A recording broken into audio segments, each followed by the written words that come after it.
Welcome to Collective Conversation. I am your host, Mike Brewer, and today we have Lucas Haldeman, founder and CEO of SmartRent. I'm very excited about this conversation. Lucas, welcome to the show. Hey, Mike, great to be here. Excited to be here with you. Thanks for having me. Absolutely. I really appreciate you investing some time with us on this platform. I first want to give you an opportunity just to introduce yourself and talk about SmartRent in brief, and then we'll just take it from there. Great. Yeah, I'm Lucas Haldeman, the CEO of SmartRent. At SmartRent, we bring enterprise smart home control to multifamily. So really, the problem that we discovered in my background is as an operator. So I was on the other side of the vendor. As an operator, I was looking for a solution to deploy smart technology across my portfolio, and just didn't really find anything I liked. And so after sort of 2 or 3 years of banging my head against the wall, I decided I would go start it myself and get it done. And so that's what we do. So the idea is to take lots of different cool hardware devices, but actually make that data meaningful and useful to multifamily owners, managers throughout the entire service team. Love that. I'm always very interested in entrepreneurs rather, a eureka moment, right? So I know you've worked for a number of different, maybe even started up or been part of startup teams, but SmartRent, your eureka moment. Where were you at? What were you doing? And when that little light bulb went off and you went, oh my God, I got to do this.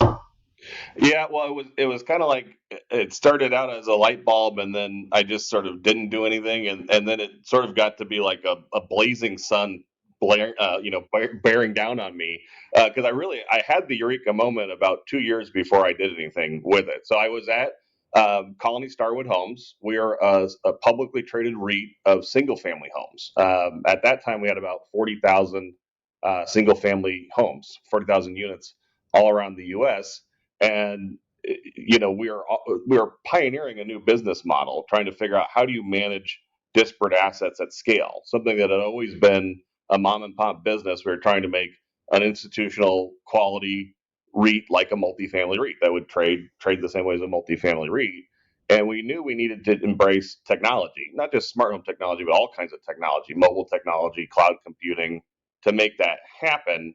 And that's where we were dealing with all kinds of issues of vandalism, people breaking in, people squatting, uh, things going missing, keys not in the key box, all this stuff. And I had the moment of like, every home should be a smart home, and like my house. And I had a smart home for years, right? And like, what I've got cameras, I've got automatic locks, I can get alerts, I can know how much power is being consumed, all these things that we've done for years. And then that's when I should have just taken the eureka moment. And I think I would say that to anyone thinking on a eureka moment. But instead, I went to what are now all of my competitors who are pitching me and said, hey, you should really build it this way. And this is what's missing from this. And this is what I want. And I really spent 2 years doing that, before I actually got a little bit of a eureka shove, I'll say, which is uh, Tom Barrick and Barry Sternlicht were co-chairman of the company I was at.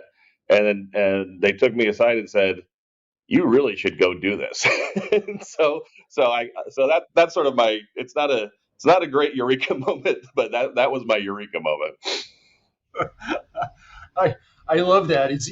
I've also heard that phrase is scratching your own itch, or you came across a problem which you described to sort of lead this conversation. But so I have to imagine you get the eureka moment. The guys take you aside. You should go do this. At some point, you run into the guys at Ret V. I think that's how you say that.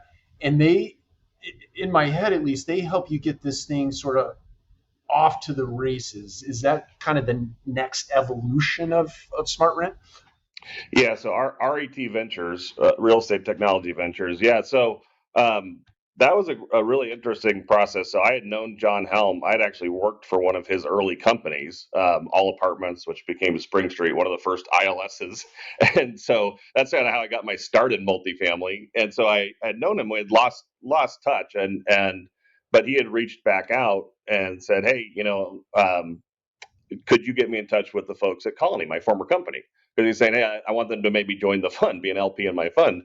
And I said, "Well, yeah, I definitely can, but tell me more about this fund." I said, "That's kind of interesting." And we had been building SmartRent for about a year, but we hadn't really started selling it because I didn't want to come to market just with an MVP, what we call minimally viable product, right? Just I wanted to actually build a complete platform because one of the frustrations I had as on the ownership side was none of these platforms that I was trying to be sold were complete, and so we're really mindful that we didn't want to come out with sort of the fourth half-baked IoT platform. And so I said I haven't really been talking to people, but I should take you through what we're doing. And he said, all right, well, this is really interesting. He said, we're actually running an RFP process. And at the time, he had 21 LPs, 21 partners in his fund, all of whom were REITs and all of the public REITs, as well as a bunch of really quality private REITs. And so he said, we're actually going to put 21 people, basically CIOs or COOs or CTOs, in a room and do this sort of RFP process for those who get selected. And we ended up winning that process, even though we were the youngest company and the newest and hadn't really been out. We were only in a couple hundred units at the time. We won, and so that is what triggered the investment from John and from RET, and that's when we were off to the races. And then that I would say anyone listening that if you're wanting to start a business and target multifamily, it is the target, that there's no better source of capital than RET Ventures for that.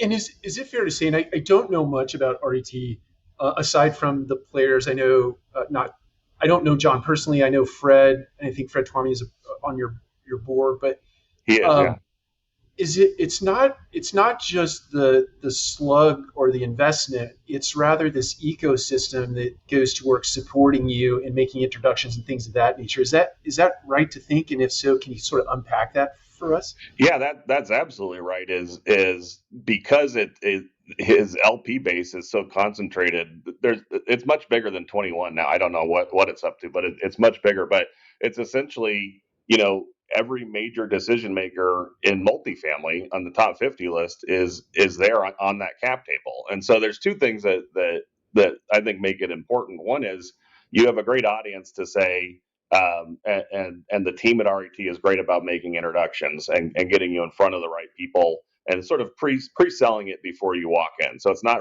like a cold intro. They sort of take their LPs through what's going on, and and they ask a lot of questions. So they don't just introduce everybody to every LP. They're really good about making sure, like, hey, this is a good fit, and this owner is looking to do this. So it's sort of a little bit of matchmaking behind the scenes. But then I think that's fantastic. That alone would be great. But the other side of it is now, if you're on the ownership side, you're able to then, if you invest, like a lot of the early owners who invested in us are rolling out our platform, and as we go public and stock goes hopefully up from where it is today, they continue to make money off of that, and so it sort of helps them fund their technology spend in an interesting way that I think is unique. Yeah, that makes sense to me. And I think back, I laugh because I had an opportunity to be introduced, or we did as an organization. Let's say it was 3 years ago, and at the time we were going through a lot of sort of up and down in our organization in terms of selling properties. And I was like, oh man, we just don't have the bandwidth right now, and all this Yeah, stuff to. It's like, oh, the one that got away. yeah, So yeah. Well, no, there's still time. So, and but yeah, it is a great organization, and I think was really needed because there wasn't, that fund started before we had what we call prop tech. In fact, when I did our B round, it was with another venture capital firm, and it was out of their fintech group because they're like, well, we don't really know where to put you. And so now there's this prop tech. It's a big focus. There's a lot going on, but I think John was kind of a pioneer in that in a lot of ways, and leading edge. And I think before that, you saw there were just sort of a couple, large dominant tech companies in multifamily that would just, your only path to exit was just to be acquired, as a founder. Like we didn't have the ability to continue to raise capital and grow it organically. You could grow it to a certain point, and then if you either had to keep going on your own or basically sell. you bring up an interesting point, and to the extent you're comfortable, so guys like me get very frustrated When you sort of see these best in breed, guys build things in garage, they bring them to market, it's fantastic, and then that end game that I think you implied there is, hey, we sell to the big legacy player, and the big legacy player either takes that thing and sort of loosely integrates it into their own ecosystem, and or they starve it of resources just because they wanted to get a competitor out of the marketplace. but and I got frustrated by that, right? Because I wanted to see like solutions like yours. I wanted to stand alone, but I wanted to play well with others. Is that I really enjoy that about entrepreneurs like yourself to take it, or it gets this avenue that gets you to this game where you can just stay independent of those legacy players. Yeah, that to me is really important that we're able to do that because of we could raise capital and get it to a point where we could get to scale. I think it's really important for our industry. I think stand alone and play well, I think is how you phrase it, is exactly what we should all be focusing on. And instead of just saying, because I didn't want to, when I was on the ownership side, I didn't want one vendor doing everything, right? Like no one's good at everything, right? And it's sort of like, so it's like, but that's where we're getting forced because exactly what you said. You'd say, hey, I really love this little startup. It's an engaged team. They're super smart. They're solving a great problem. And the next thing you knew, it was gone and like pulled away from you. And so that's where I think we now have another alternative collectively in multifamily that we can take advantage of. And I would say, we acquired a company in March called SitePlan, which was another RET venture backed company.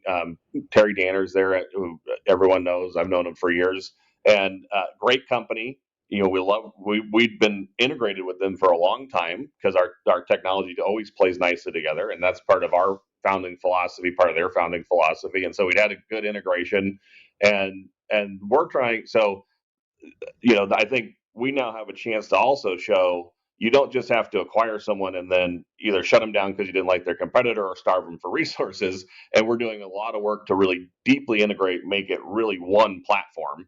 And that's hard. That takes a lot of time, a lot of effort, a lot of money and engineering resources. But we're doing it, and I want to do it because I want to show the industry like there's another model, there's another way to do acquisitions where you put one and one together and get something bigger than the sum of the parts. Absolutely. And I want to sort of come back to that, but I want to ask you, sort of taking a left turn. Um, it seems like so the economy is super weird right now. We probably apply a lot of adjectives to it. It's becoming a very challenging environment. Interest rates are going up, but in my head, I don't play in the space you do, but in my head, it seems like right now or in the coming 12 months is a perfect time to start to think around or sniff around this startup world as it relates to multifamily. So if you were speaking to young entrepreneurs, and you sort of did that a second ago, is this the right time to really get in there and start hustling and get set before the economy turns in a better direction? I I think so. I think uh, what I'm excited about. Not I shouldn't say excited. That's definitely the wrong word. But what I'm interested in seeing come about is the it's been so frothy in the rental market, and it's been so easy to raise rents. Not easy to manage the property. That's never easy, but easy to raise rents, easy to get your rent gain. That I haven't seen the same focus on the expense side as I'm used to seeing, or as I used to have when we were trying to grow it. And I think there's some macro data out there that I've been seeing that is kind of bearing that out. That expenses are growing. I think last year collectively grew over 6%. Like I've never seen that in multifamily. I can't ever remember saying that. Maybe I have, but I can't remember. And so I think it's going to be interesting to see as we pull back from that and see rents flatten or decline a little bit, that there's going to be back to an emphasis on, okay, how do I take care of my expenses? And so I think if you have a product, and SmartRent falls into that category where I can help owners save money and save expenses and save cost, that there's actually going to be more focus on that, I think, if we go into this kind of environment we're going into. So I feel like if you are a young entrepreneur, this could be a great time to bring to market something that is gonna help people run their business more effectively, optimize things. But I think you're gonna have to have very clear ROI, because it is going to be a tighter checkbook environment too, and so it'll be more skepticism and more like let's pilot, let's verify, and then let's go broad. So I think it's going to be a good time to be an entrepreneur. I love that. And I think you're right about that. And so I'm interested, someone who is really, let's call you a veteran of sort of startup businesses and getting them to maturity and taking them to a place where they can actually survive on their own. If you're like your 20-year-old self, right, knowing what you know today, how would you advise that person, who's getting started in trying to get a product out into the marketplace, from like just a entrepreneur and a leadership perspective? Yeah, it's an interesting question. I think I guess two things that I've thought about, and sometimes I've heeded my own advice, and sometimes I haven't, because I've done a lot of startups, and see, it's not the first one I've done. Is And actually, this was Mike Mueller gave me this advice. For those of you who know Mike, he's been in the industry a long time. He said if you're going to do a startup, you should have your house paid for, your cars paid for, your kids' college education paid for, and plan on not needing any money, for like a year. like and then you should go start it. I think that's really good advice. I think if you're going to go through this, it's not easy.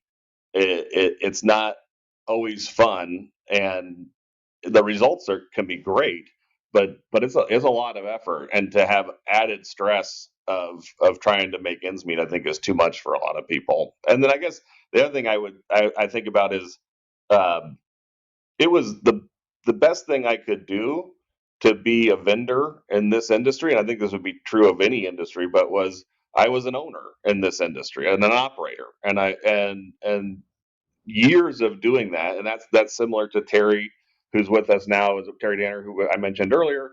That truly going to solve a problem because you know it, I think is a great way to start a business. Not the only way. Sometimes people just say, I think we should have taxis that fly me to the airport. That's super cool. I love that stuff. I'm just not that smart. I'm just like, well, I'm annoyed for 10 years that I don't have this, so let's go do it. So what would you say, to sort of peel off something you said? What would you say to the guy or the gal or the person that's sort of all the weight of the world is on their shoulders, and they I'm sure you've had these moments where you wake up and it's like, oh man, I'm going to have to mortgage the house to pay the payroll. What do you say to the person who's in that moment in time, that's facing that kind of bet the farm scenario, in order to get them through and stick it out? If they let's presuppose they really have a shot at making something happen, but we're in that right in that moment where it's going to work or it's not.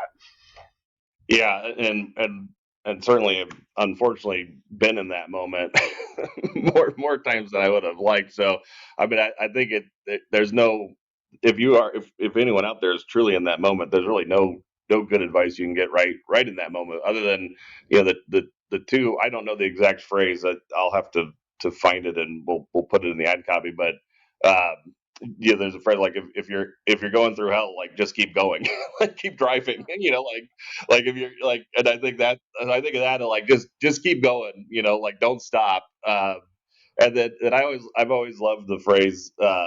I've got it here on my desk actually. Whether you think you can or you think you can't, you're probably right. And so you gotta just sort of stay focused on the end goal, and have that mental fortitude to say, and conviction to say, I know this is going to work, and I know I'm going to make it work, and I think those have been good for me. And the third one, as I'm dropping in cliched phrases on you, is I always also say to myself and others, tough times don't last, tough people do. And I've always liked that one too, just to sort of say, just grit it out. I like that. So that brings to mind for me. I'm always deeply interested in where individuals like yourself. So let's just, you're convicted and you're convinced and you're resourceful and you're tough and you're full of grit. Where did all that come from for you?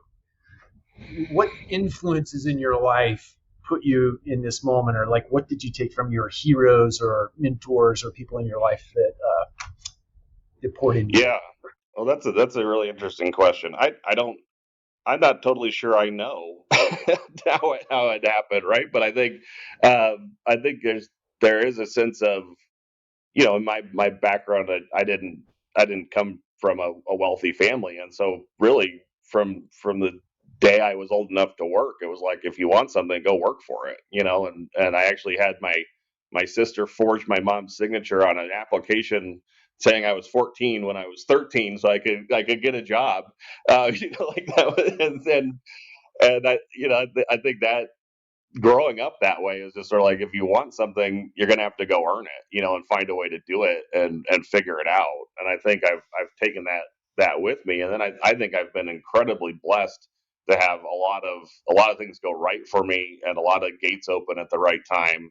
And so I think, I don't want to presuppose religion on everyone, but sort of just being open to the universe or higher power, however you want to phrase it, of saying, there is a path and you got to kind of listen to it, because I didn't honestly know until I started at All Apartments there was such a thing as an apartment industry. I knew I lived in an apartment and I figured someone owned it, right? But it's like, it's one of those things, if you don't grow up in it, you don't really know about it. And I never would have thought, 25 years later, I'd still be in it, but I will be in it forever. I love this industry. So, I heard, I think it's, I hope I attribute this correctly. I think it was Patrick Antrim say one time on I think he's there in Phoenix or somewhere around yeah, that area that yeah, you're in. he's about a mile and a half away from me.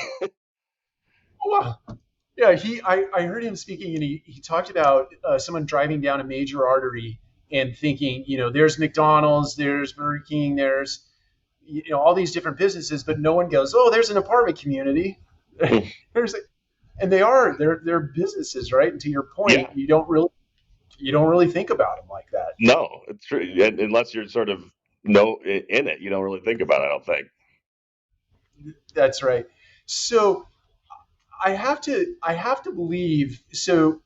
All these things that are embedded in you and your DNA and make you an entrepreneur, even though that sort of was born out of just consequence or constraints, is there or are there people that you sort of look to as inspiration or guideposts in your this struggle or this journey of being an entrepreneur? Are there people out there that you look up to or look after?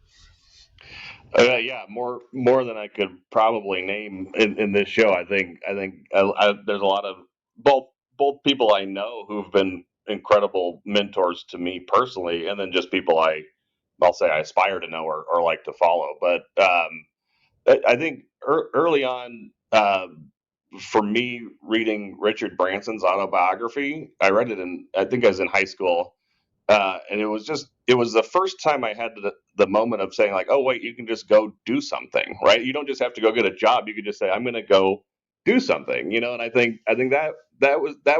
And I've followed Richard Branson since, and I think he has a really interesting career and style. But it's been that was sort of, back to your eureka moment. That's sort of my eureka moment, that there was even such a thing as starting a business. That just saying, hey, I can go do this. So, and then certainly in multifamily, we've already talked about them, but both John Helm and Mike Mueller have been great mentors to me, as well as others in the industry, like um, that's what I love about the multifamily industry is even when you're at, call it, other two REITs that are there's a certain amount of competitiveness. Of course, you want to print better same store than the next guy, but it's a very I think it's a very caring industry, really, and it's funny because it's a bunch of deal junkies who are sharks, but it actually isn't like other industries I've seen, like private equity or investment banking. It's like it's pretty friendly, as industries go, and pretty supportive, and I like that. I also like that there's a lot of people go, and I've done it myself, sort of back and forth from the ownership side or management side to the vendor side, and that it's sort of, it's not always just you're either in one camp or the other. You kind of go back and forth. Do you think that this is, because I would agree with you, it's a caring industry, and I think I've worked for four different ownership groups, and all four of them I would say are really friendly to the industry or just friendly ecosystems. Do you think that's a function of the fact that we, at the end of the day, we're all housing, like we're providing housing to somebody? One of the staples of being a human being and putting shelter over someone's head, is that by default what makes this a caring industry? Yeah, I think so.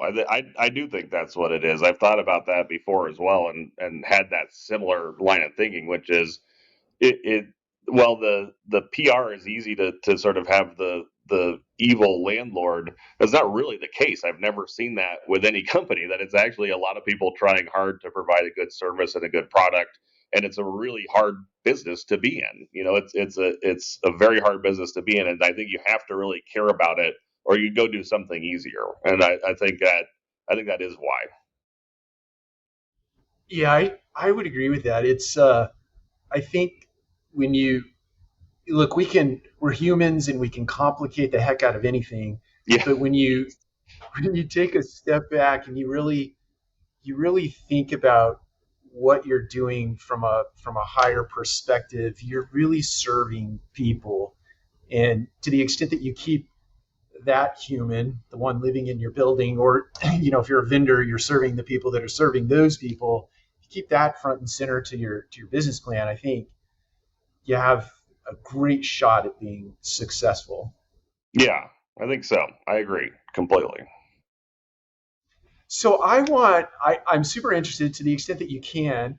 I sort of think of your company, and I probably read this somewhere, so it's not my novel thought. You have a SaaS offering, you have a hardware component, but you also have this. I think it's been described as 1099 workforce that is there to install. So there's sort of three components of your company, and certainly correct any of that. But on a go forward, let's say down the road 3 to 5 years, or even a little crystal ball thinking way out into the future, what do you see on the horizon for not just your company but the industry in general?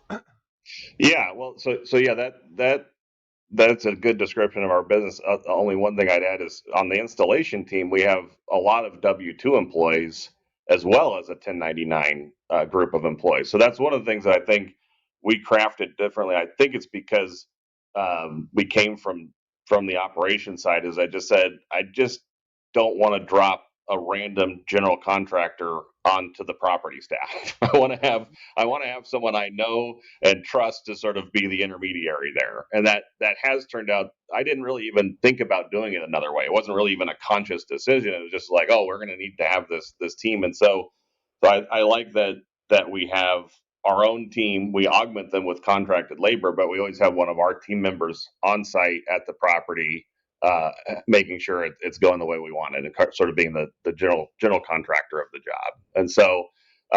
And then yeah, on the hardware side, we build some of our own hardware, but we're also proudly hardware agnostic and work with all kinds of different hardware. And so we went and built hardware where we saw gaps, where in multifamily we needed something and it hadn't been built, because the smart home hardware, the industry is is pushed by consumer, direct to consumer.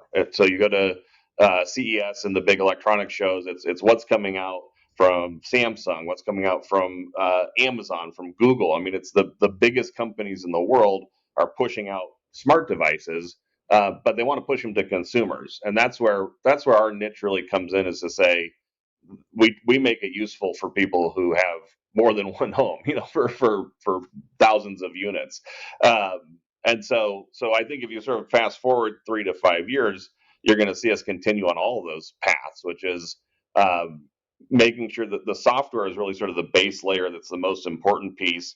We talked about it a little bit earlier, but just to kind of double click on it, is I think what's going to be important is that we continue, both on ownership side and on vendor side, continue to push people to keep and maintain open APIs, and that we all have to work together. And I think one of the frustrating things I found in this industry, and it frustrated me when I was on the ownership side, is uh, nobody plays nice together because everyone wants to sell you the same thing.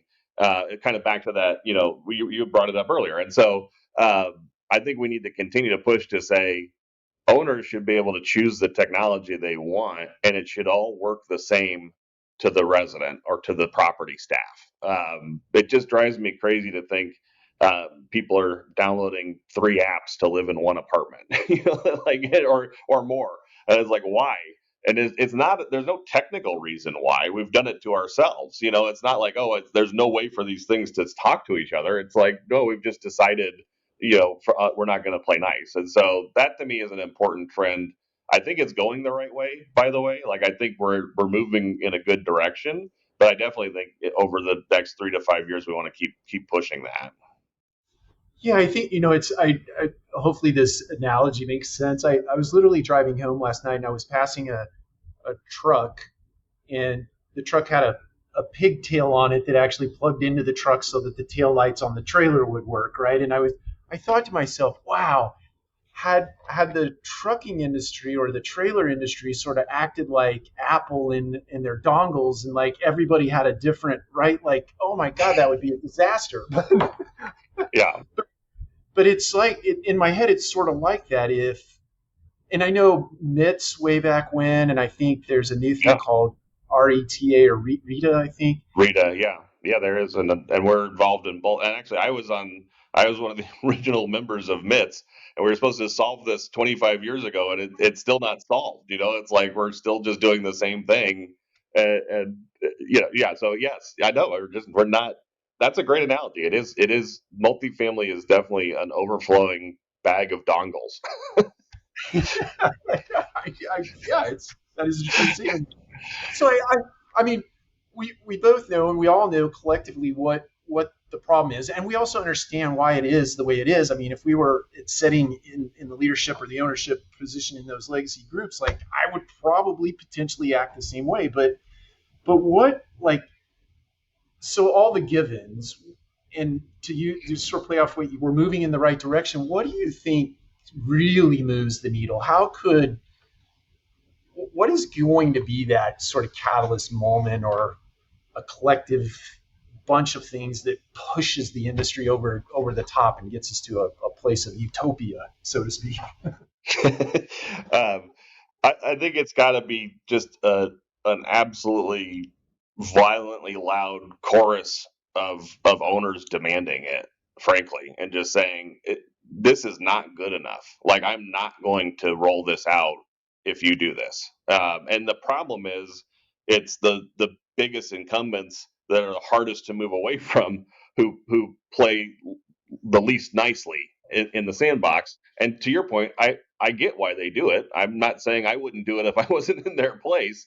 So the threat has to be from ownership groups like, we're fed up. We're gonna actually do the hard work and go somewhere else for everything if you don't let us do this. And so I think that's the important thing is it just has to be driven by owners demanding it. And I also think we're getting some incredible new talent into the industry from other industries where they're just like, this is ridiculous. Like, this makes no sense. Like, I'm not going to ask someone to download 4 apps. Like, I'm just not going to do that.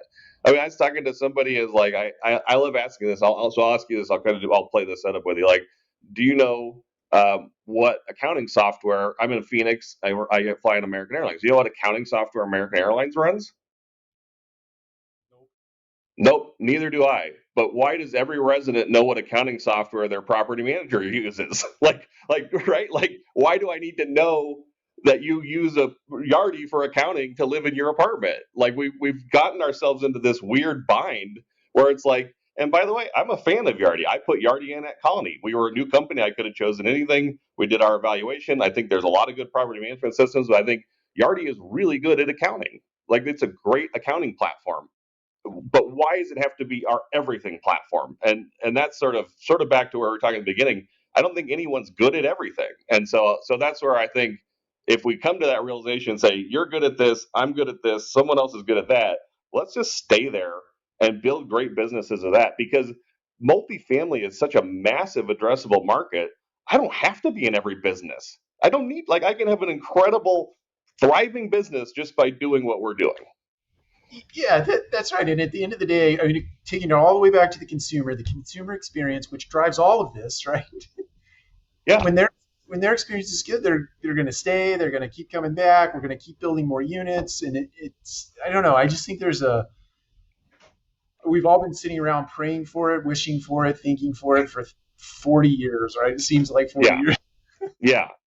Yeah, I do think we're making forward progress. I don't think we're there yet. I don't even think we're halfway there yet, but I think we're making forward progress. So, uh, color me cautiously optimistic. I like that. You can put me in that. We'll spend some time together in that bucket. Um, well, I'm thrilled that I got to spend a little bit of time with you. Let me ask you this question. I'm always also deeply interested in so leaders like yourself. I consider you an amazing leader in the sense that you've taken something from scratch all the way to Wall Street, which is just phenomenal to me. Are there books that you read or rituals that you do in the morning or the evening that sort of keep your wheels turning or keep you in a healthy state of mind where you can sort of think all this stuff and then make it be? Well, no, I think that is a balance we're all striving for. So, I mean, no, I do have my go to, and I know, I got my kids got me bit by the Wordle bug, so that's now become a ritual too. But I do like to, I love to do uh, puzzles, like math puzzles, and so that for me, I know that sounds weird, but that's sort of uh, for me in the morning. That's sort of, I like to spend a minute and just kind of turn the brain on by doing some of those either word games or math puzzles or something like that, and then I've become pretty addicted to contract bridge, to playing bridge, and I think that's another one. I started late. My wife started ahead of me, and now so I spend a lot of time now doing something I never thought I'd do, but reading about bridge strategy. So I know that now that just sounds like, now that I've said that to you and heard it come out of my mouth, it sounds like the most boring person you'll ever have on your show. But there it is. That's me. That's who I am. So I said it. I own it. You heard it here, folks.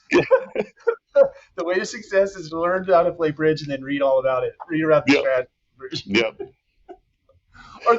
Are there any specific apps that you use for your word game? Or sorry, your math games or word games? Apps on your Yeah. phone?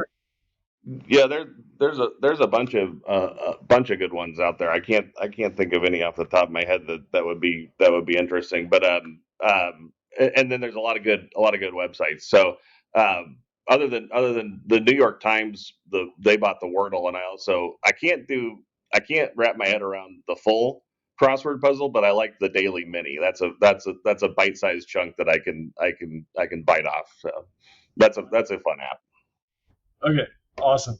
Yeah, I'm gonna write a big blog post about how you took Safe Rent public because you read about the strategy to do so in a bridge book.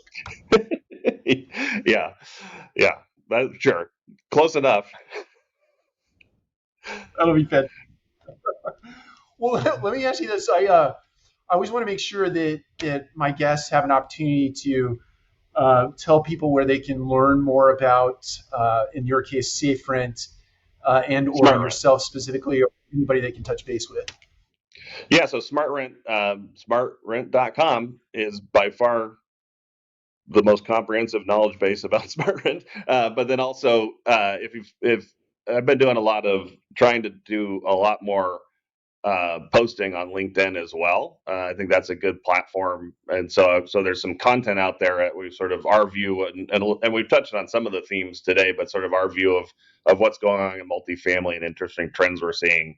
And so I always love, I like posting that there, and then seeing the feedback is fun, kind of like with what you're doing. I mean, it's interesting, um, to stop and really think about something like an industry and a problem and a trend, because we get so caught up in our day to day and just doing our repetitive work, and so I like kind of breaking out of that. So I think that's fun.